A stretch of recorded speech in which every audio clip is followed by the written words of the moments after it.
Oh, gee, this is turn.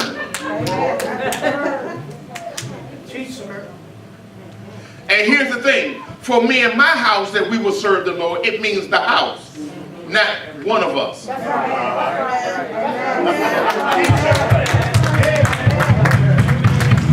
So the thing is that because what happens is that guilt kicks in now. I don't understand gratitude. You tell me as a child to pray to tell God thank you, but Mom, I don't see you pray. Dad, I don't see you pray. So how do I know how to tell God thank you?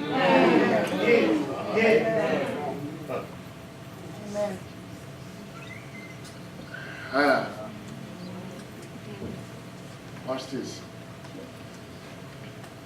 Y'all all right? Yeah. If you heard it heals, then you say no Baptist church. If you heard it heals.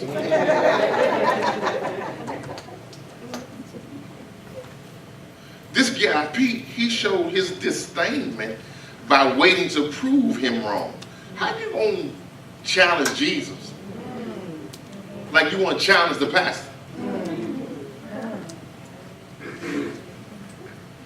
This is what I told him yesterday at TQM. From Genesis to Revelation, you never find any demon fighting against each other.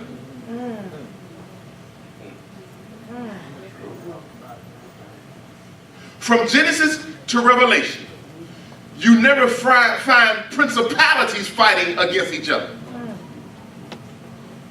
But from Genesis to Revelations, you only find believers fighting against each other. Wow. This is why. When that boy confronted, he said, who are you? He said, we're legion. Which means many. But everybody didn't look up beyond many. It means that we are in regiment. We are in order. We move together. We sound alike. We cover each other. Satan, even though we are out of order, we are in a order. That's why Satan doesn't have any guilt. He's never sorry when he does wrong. Because they are a regiment. They move like an army. They move in cadence. You're not going to see them out of place. They're not missing Satan worship.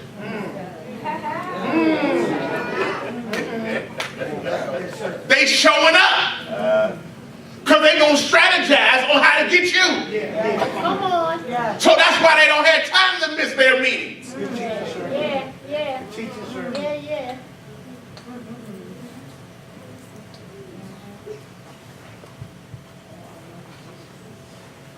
See, when you're talking about somebody moving in sync and in regiment and in cadence, Lord Jesus, it's a beautiful picture to see.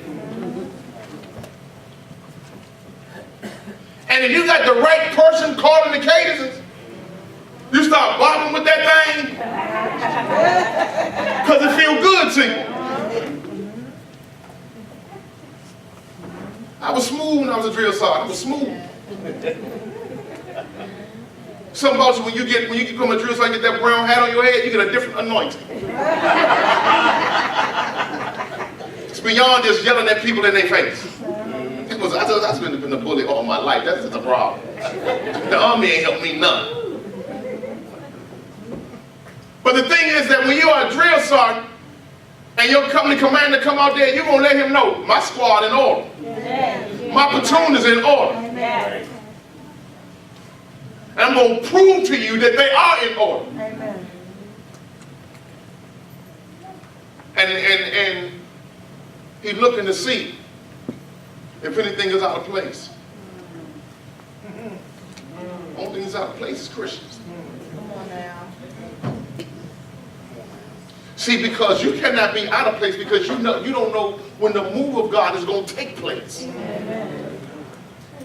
See, you trying to figure out, okay, church started this time. The word normally at the end, not in this church. You come in and you want to. I'll be sitting in my chair over there chilling. Well, he gonna preach. Oh, he already did. See, because this is how you got to start thinking. Because Spirit of God said to me, he says, I got a question for you. He was like, why is it that everything else goes before my word? And my word is last. By the time you get to the word, everybody sleep. They ain't go to sleep doing praise and worship. Everybody try to go to sleep doing tithes and offering. Act like that bucket ain't passed by you. You got somebody elbowing you like, hey, take this bucket. You're like, no, you already. But you want to sleep on the word.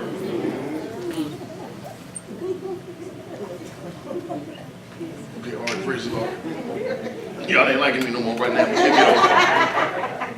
I told you I ain't coming for you to like me. And that's what things don't happen. I'm a man of order, man. And women. Now watch this. Now here's the chick. She comes in. She falls at his feet. Okay, now here's the reverence part of who he is. Ain't nobody had to tell her, she knew.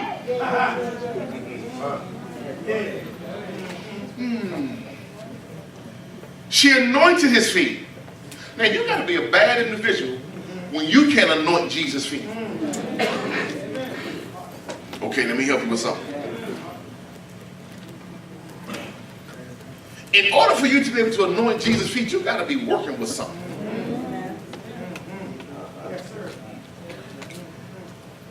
And that's why I'm real particular on who pray for me and mine. Because you got to be working with something. Because you may be trying to pray to like, nah, Lord, don't give him that. It ain't going to work no way. Because that's the mouth of Satan. Well, okay, it's the mouth of haterade.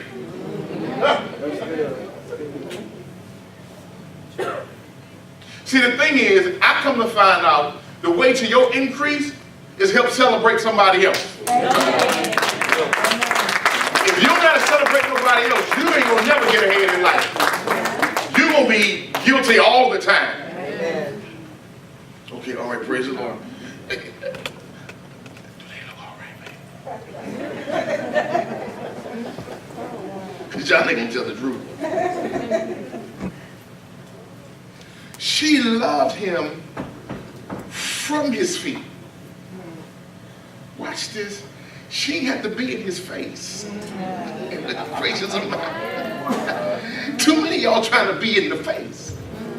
But this chick loved from the feet.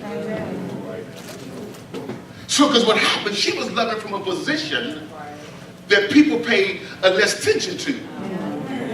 Because he was already familiar with people trying to be in his face. But somebody gonna love him from his feet. In other words, she was loving him from the ground up. In other words, her love was designed to grow. Amen. Well, these some good groceries, boy. Some of y'all just ain't hungry enough. Watch this. So what happened when you look at this chick, Elder Renata, you look at Pete, you had love versus condemnation. Yes, sir. Yeah. Okay, and now let me help y'all with condemnation. When you look at condemnation, you look from the root word condemn. And most condemned buildings are destroyed and torn down. Well, what happens is that what I've come to learn and find out, my Bible really tells me that in him there is no condemnation. So the only reason why you feel like that you broke down or tore down is because you're condemning yourself, and that's an indicator you're not in him. Because if I'm in him, I'm not broken. I'm whole. See, broken people who live by condemnation, you're not in God. Because his job to build, not to tear down. And he don't care how many cracks you got in your building. He can repair them all. But you don't know how to get to the one who know how to repair. Because you say what you have. Ain't nothing ever gonna go right for me. I don't even know why this keep happening. Keep talking like that. It ain't gonna never go right. It ain't gonna never go right. And you will never find peace that surpasses all understanding because you're the one who's taking your bricks out of you.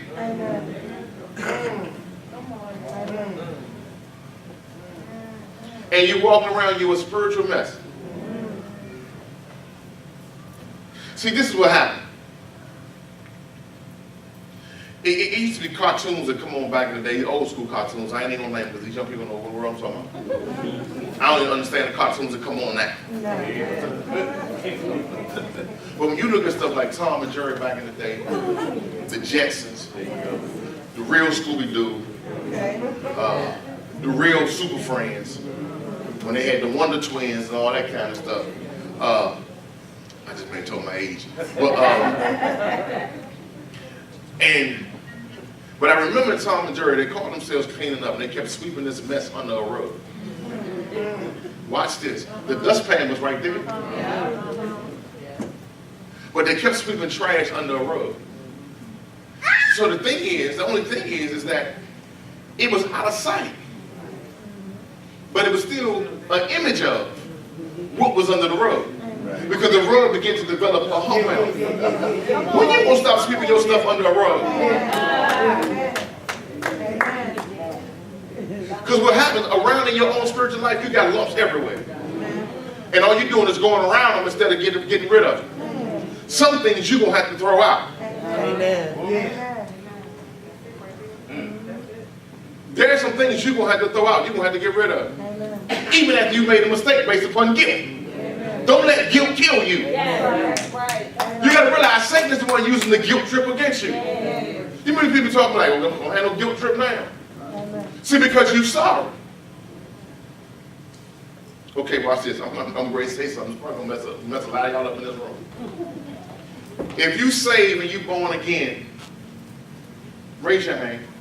You have received Jesus. This is not a trick question, but I just want to show you something. Come on, don't get scared. I'm trying to help you. I'm helping with your thinking. You saved, you received Jesus as your Lord and your Savior. If you hadn't, you need to make you out the appeals, you need to get to the altar. Because I already know who you are because I don't see your hand. Y'all hear what I'm saying? Okay, put your hands out.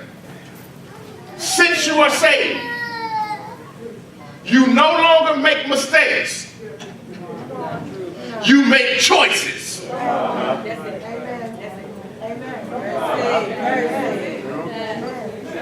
You don't make mistakes no more, you make choices. Because there's no mistake when you join Jesus. You make choices. So when somebody talk to you like, I made a mistake. No, that was a choice. Oh, Jesus, boy, I just leaned on some of y'all in this room. You're like, oh, he shut up. He ain't even saying be quiet.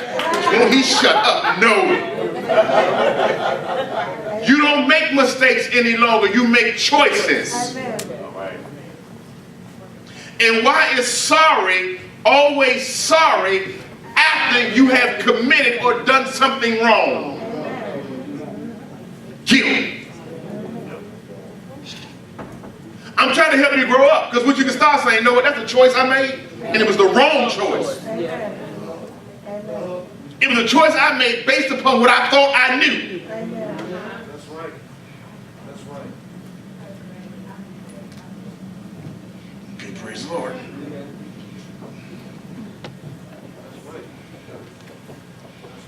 Y'all making these. I've had some dumb days. We all had them. You may have a couple of more.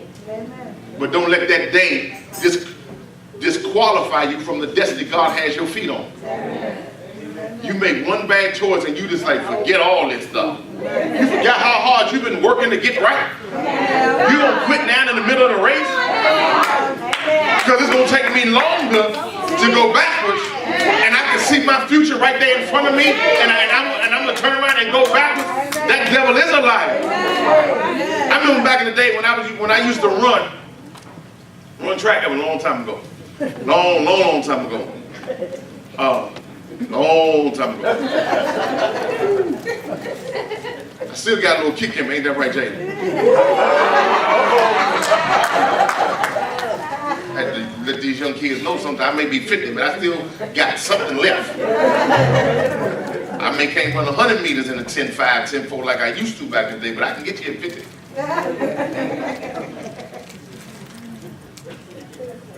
Come on, now I got to rest for like 4 days. I don't care how young I look, I know what my body tell me. You better start listening to your body. So, when I used to run, and my coach would say, okay, y'all just go out and run, and he give us this route. And it's like, there ain't no way he taking us. He in the car while we out there running. Now, I was in high school, so I was saying some things. He got up on it, y'all need to pick it up. I'm like, you need to get out that car. Come on. Tell me to pick it up. But then the thing, he says, you're halfway there. I'm like, do he know how long we've been running? He in there eating a donut, drinking